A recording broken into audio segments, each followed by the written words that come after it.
operate in truth, right? Operate in truth. Tell the truth.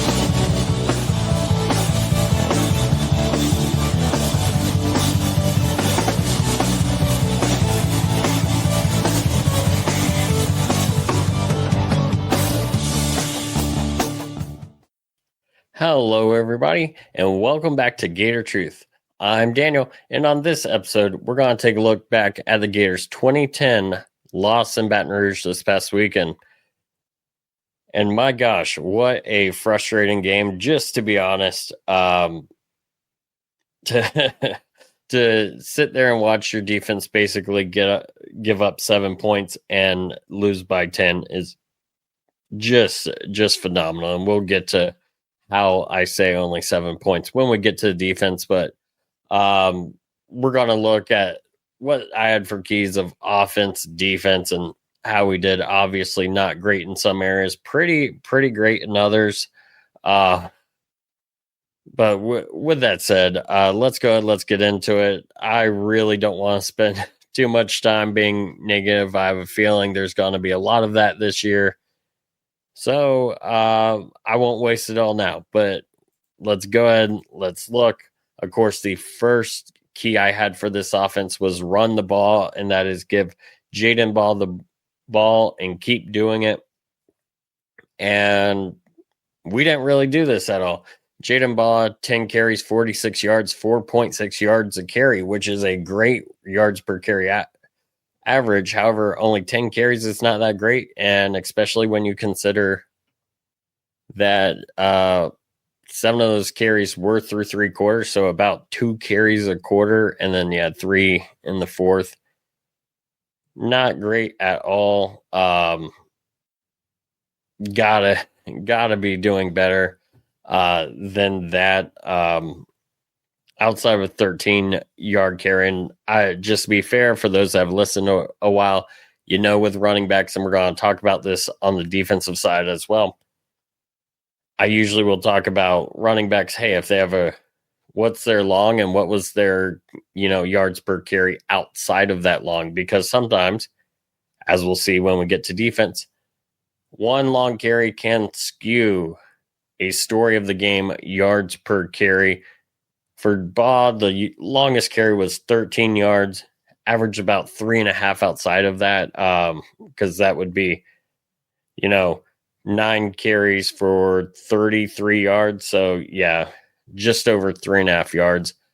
With that said, he's a guy that we know is physical and can get the ball really rolling when you give it to him, but only 7 carries through 3 quarters. That's ridiculous.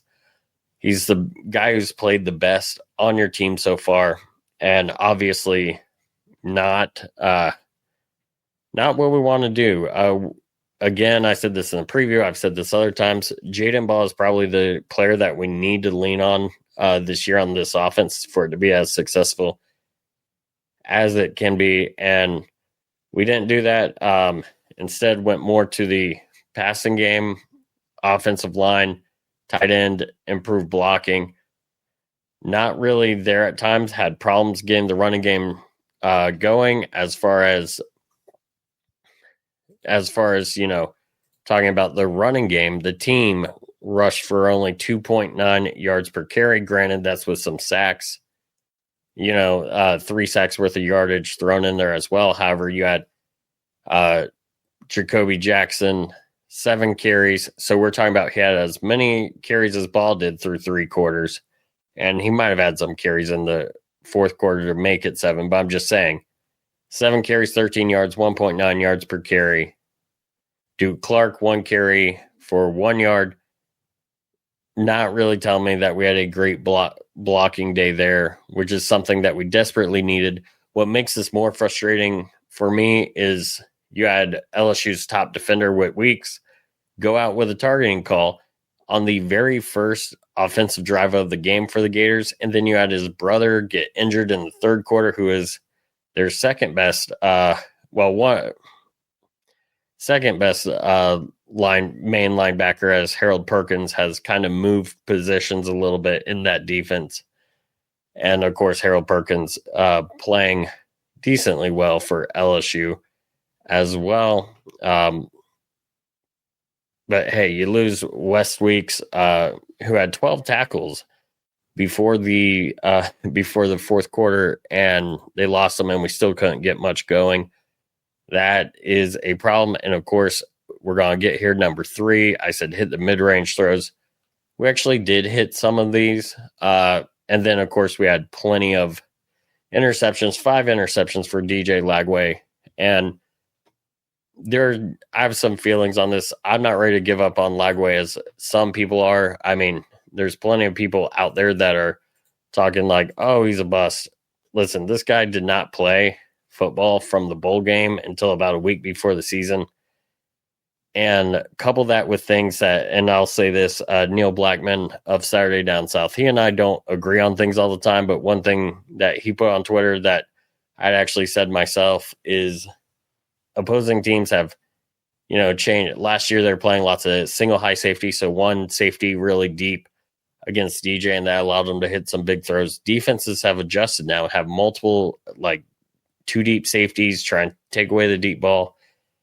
And we've not really adjusted to that. And DJ's not adjusted to that. Well, some of that comes down to coaching. Obviously, there are some throws DJ should not make. And it is very interesting, as I'm always open about things I listen to or see with you guys. Before I came on, saw Gator Nation Football Podcast had some of their breakdowns. I only watched 2 of the pick plays. The first one where they showed, hey, this was a good read by DJ, but a terrible throw. A lot of people are like, hey, throw into triple coverage. However, he doesn't underthrow the ball on the corner route. He's actually got a pretty big gain, but unfortunately, when he underthrew it, it allowed the guy to come over and make the pick. And then the fourth one, which was in the end zone, where if he doesn't throw that, UF kicks. A field goal is down 20-13. Unfortunately, throws that, gets picked. Well, their commentary on that really is, and it's something I actually said to my brother inside the stadium is, yeah, there's 2 deep safeties, so he's got to get used to it. But I don't know if we had any other deep routes. Well, this is in the stadium, so it's live. I don't know. But I kind of make a comment like that. Well, lo and behold, Gator Nation breaks it down on film, and sure enough, you sent a receiver in between the 2 deep safeties, which is actually a great way to beat, 2 high safeties, and that's just a split between them. But usually when you do that, you're going to run deep routes on the sidelines as well to kind of make them, have to play in between the different receivers, and they can't just cheat over, or they have to go further back. Unfortunately, with no other deep routes, everyone essentially running hitches. What you see when DJ releases the balls, yeah, there's a lot of space in front of Wilson, I believe. But then you see the safeties knowing that they can just abandon because no one else is coming deep. You see them come over, make the play. Again, that's not really a ball that DJ maybe should throw, but it's totally understandable when you see behind DJ camera angle, you can see what he saw, but also knowing that we didn't do anything to kind of help him. And I put on my personal X page, I said, yep, this is what it looks like when rust meets poor play design meets inexperience and lack of adjustments for DJ. And so, unfortunately, it happened, and there were other throws that definitely should have been thrown, like the pick before the half, which we'll talk about more for the defense, but obviously gives LSU 3 points, 3 crucial points at that point of the game. And then also take advantage when opportunities arise. We didn't do that. We did have one big opportunity called back by a holding call. Now, I need to go back and watch that. The angle they showed in the stadium, granted, I could not see it the best because I have to turn around and look up. I was like, oh, yeah, that's clear holding. I'm hearing everyone else say it wasn't. So you're probably right. I can only say what I saw. I didn't see it live. And then they only played the replay once that I saw in the stadium, and it didn't look great. It looked like we tackled the guy. But again, I could be wrong about that. So didn't really take advantage of those opportunities, and actually went the other way with things like throwing a pick when we could have gotten a field goal and whatnot. But with that said, I think just a short statement on the offense before we move on to the defense. I think right now we're running into the issue of a DJ who's not played much, definitely didn't do much, wasn't able to do as much as far as development between his freshman and sophomore year, which a lot of people tell you is, for any player, that's the most crucial development time due to injuries, along with, the issues that have existed way before DJ in this offense and, existed 15 years ago at Clemson in this offense. So you've got that issue with DJ where he's not, having good mechanics and making poor decisions, plus the poor design. Like, it's a perfect storm right now. I'm not writing him off. I would love to see what he would be in someone else's offense, and having a true quarterback coach. Since we don't really have a quarterback coach, we have an analyst serving as quarterback coach, and that's not good either. I would say you can't take away the 5 picks, but if the 5 picks weren't there, his stats of 33 out of 49, 287 with a touchdown, we'd be pretty happy with that. Just being honest, especially if the holding call or phantom holding call weren't there, then we're looking at almost 400 yards, or at least, close to 370, 375, if that play was not called back. Unfortunately, it was called back, and we'd also throw on an extra touchdown there. So overall, offense pretty much a failure against the Tigers. On defense, I've got to say, phenomenal game by the defense, and I've also got to say, when I talked about, hey, Florida should start 4-0. Obviously, offensive line hasn't been where they should be. You think they'd be much better returning an All-American and All-SEC tackle, 2 starters at guard, and then just having to fill in the right tackle, but really have not. And I thought, hey, maybe some of it, first game was high rotation, which actually was a thing, and then there really were things pinned on the tight ends that were not the offensive line. But then we get to week 2, we see some more problems, and then saw a little bit of this game. And the other part of it was, I was like, hey, this defense returns a lot. They should be much better, and they have been. So as we get into defense, I will say that. I also said these teams with lots of turnover, like LSU, will be something that if you're well coached, you should take advantage of. And at least on the defensive side, we did take advantage of that. And LSU's offensive line problems are what I thought they would be. And outside of one really big pass, they are who I thought they would be. And, Nussmeier had 220 passing yards, and 65 of those came on one play. And I only say that because, dang, we just played them overall really, really well. And I said earlier, I believe that the Gators defensively only gave up 7 of these 20 points. Of course, the pick 6, which I didn't even talk about the pick 6 earlier, where, we ran slants on 3rd down. Just pull up almost any episode of this podcast and you'll hear me talk about, we ran slants on 3rd down again. Finally, someone decided to read our mail, and they just played what they knew was coming. And I'm surprised we haven't had a pick 6 on it earlier. And that's all I'm going to say about that. You play tendencies. People are going to figure them out. They're going to exploit them. But anyways, about the defensive side of things, we did well with Nuss. And, key number 1 was pressure him.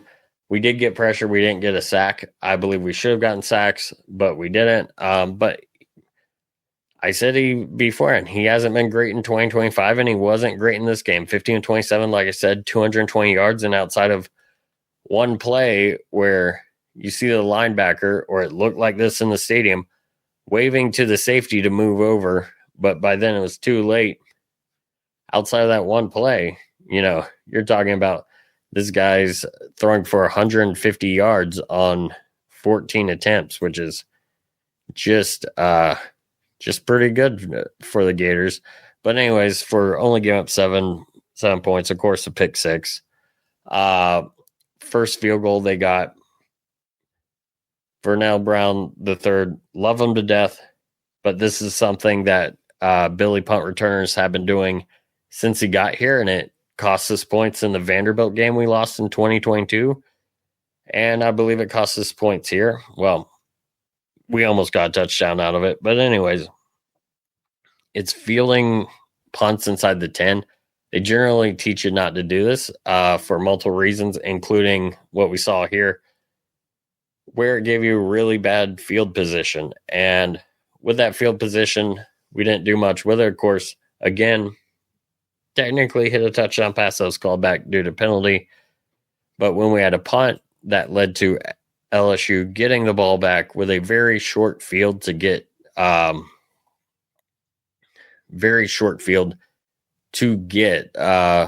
their field goal and into field goal range. And of course they get it. So I really can't blame the defense when special teams gives us poor field position that we end up, in the field position game, giving them better field position once everything's said and done. And then, of course, there's the pick right before the half that we threw, which, again, was basically a free 3 points to LSU. So you throw up the special teams 3, you throw up that late in the first half, second quarter pick, and then you throw in the pick 6. That's 13 points. It is what it is. But, I mean, crazy stat. Gators only giving up 2 offensive touchdowns this year and are 1 and 2. What's even crazier is when you look at one of the 2 touchdowns we gave up was us not being ready, which transitions me into number 2 that I had was be ready for the hurry up. And you know what? I was surprised that we didn't see that more. Team saw USF exploited against us. I believe we'll see that against Miami coming up. Just some really crazy stuff, to be honest, that we didn't see more of that from LSU. Crazy. But again, good stuff by the defense there, just to really, really hammer home what was going on. But then Miami hammered USF. I'm not a big fan of the property there, transitive property, where it's like, okay, USF beat us, Miami killed them, Miami's gonna kill us. I'm not a big fan of that. We'll see how it goes, but it is what it is. Now, I would say I also want to see solid run defense. That was my third key, and I pointed out that their running back had 3.4 yards per carry in 2025 so far.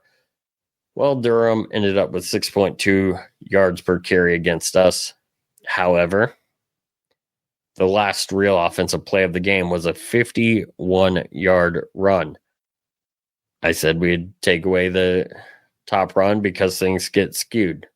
You take away that, long run at the end of the game. So we're talking outside of the final 2 minutes of the game, 14 carries, 42 yards, and even 3 yards per carry. We did phenomenal outside of one play. And then outside of that, they had guys run for 1 carry for 2 yards, 1 carry for 2 yards, 4 carries for 0 yards. I mean, we did really well. LSU's offensive line, like I said, is who I thought they were in the preseason and who, with good coaching, we could take advantage of. Unfortunately, the offense and the coaching and the quarterback, which I go back to coaching as well just did not have the kind of game to take advantage of it. But kudos to this defense. Really, really great game. And it is unfortunate that Caleb Banks looks to have re-injured himself, because he's in there causing trouble for the O-line. I don't believe he really got much of a stat. However, you don't necessarily go on the stat sheet, or not go on a stat sheet doesn't mean you didn't completely cause some problems, some of the time. And so good on them for that. This is the defense we've been looking for a few years, and can't be disappointed with that. Hopefully they keep it up. And then finally with the team, I wanted few penalties. And, well, I believe we had fewer penalties than we did the previous week. When we had 11, we had 7. Unfortunately, we had some killer ones and we couldn't recover, which has been, again, a theme of the Billy Napier era. You get going, you get like holding on first down. Well, then you might as well line up the kick team, because most of the time we're not overcoming that, or we'll see things like a slant on 3rd and long, as we've seen this year already. And then, of course, the long touchdown pass that was called back due to a hold that may be a phantom hold, but the thing is, it goes down as a penalty. Don't really remember many special teams flags, so that's good. The second key I want to see from the team was intensity and focus. Definitely saw that from the defense, but I can't say we saw that from the offense, whether it's DJ Lagway, whether it was the offensive line, whether it was the tight end position. And, well, it is interesting as far as the receiver position. Something I meant to throw out when we talked offense, but I guess this can go with some focus from the coaching staff. You have Aiden Mizell, who overall had, you think he would have done more than he did, but Mizell had 3 catches, 41 yards, and a great catch on that touchdown pass. And the thing is, he only played 9 passing snaps. This is one of the fastest guys on the team, if not the fastest receiver we have. And he's playing 9 snaps. I talked about him in the preseason. This is a guy who gets the ball and has made magic happen almost every time we've seen him get the ball. And here we're in this game giving him 9 passing snaps. I believe when I saw, and I think it was Dave Waters, Gators Breakdown, who had posted it on X, the breakdown of how many passing snaps other guys had. Hayden Hansen at tight end had over 50. There's just something wrong about that. And again, I would have loved to see more of a, as we're talking about focus, more of a focus on letting Callaway put some of his fingerprints on stuff, because I believe if we did that, we'd be seeing a lot more of guys like Mizell come in and do what they do and make plays, see better use of Trey Wilson. And I don't know. It's the frustration that it is. Hopefully we see what happens, and hopefully it gets better. That's all we can do is hope. And then, of course, the last thing I wanted was a big return on a kickoff or a punt, because it can be a momentum boost. Well, let's talk about that. I wanted to see it, and I saw it right off the bat. Vernell Brown gets a punt and has a 20-yard return, which it doesn't sound like much, but after a 3-and-out for LSU on their first drive, you get that 20-yard return, get some momentum. Means we didn't have to go far. I mean, heck, we only went 34 yards on the next drive, but we got a field goal. And it looked like, hey, this is something good we can do. Unfortunately, we didn't. But without that return, I'm not sure we get that field goal to get on the board there. So I will give that a little bit of a check. And that's you'd like a bigger return, but it definitely gives momentum for that time.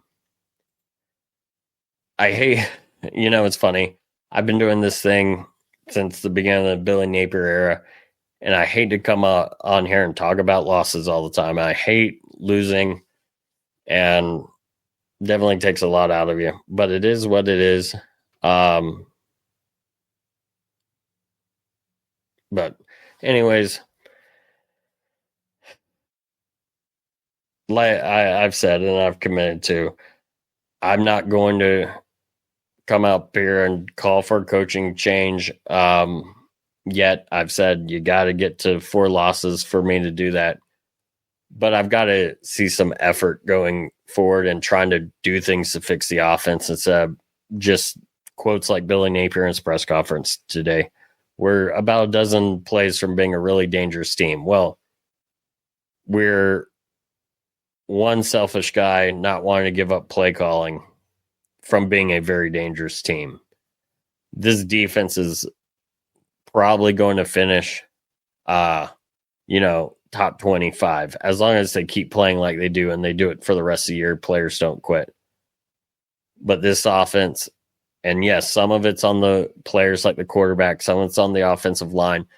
But I'm also telling you, I'm sure some of these issues would be alleviated with a guy who's able to put together a competent passing scheme that helps open up room for the run, a guy with a competent passing scheme that can draw up easy pitches and catches to get a quarterback in rhythm, especially one whose confidence is probably more shot than ever, rather than trying to make really tight throws on most plays. And we'll see. We'll see how it works out, but it is what it is. Again, LSU, at least so far, is who I thought they may be. We just didn't take advantage, and kudos of them for taking advantage. Like I said, scouting the third down slants, got to pick 6 off of it because you played the tendency. So congrats for that.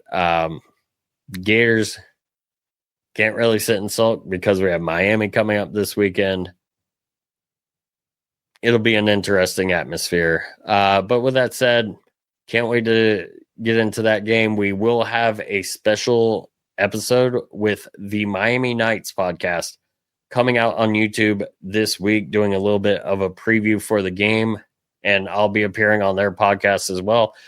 So a little bit of a mix in there. Be sure to check those out on YouTube. Be sure to like if you enjoy this content, share with friends, subscribe on the YouTube. Again, we're trying to get to 500, 1,000, anything we can, subscribers, and, having as good of a time as we can in the situation that we're in. With that said, thank you all for listening. And as always, go Gators.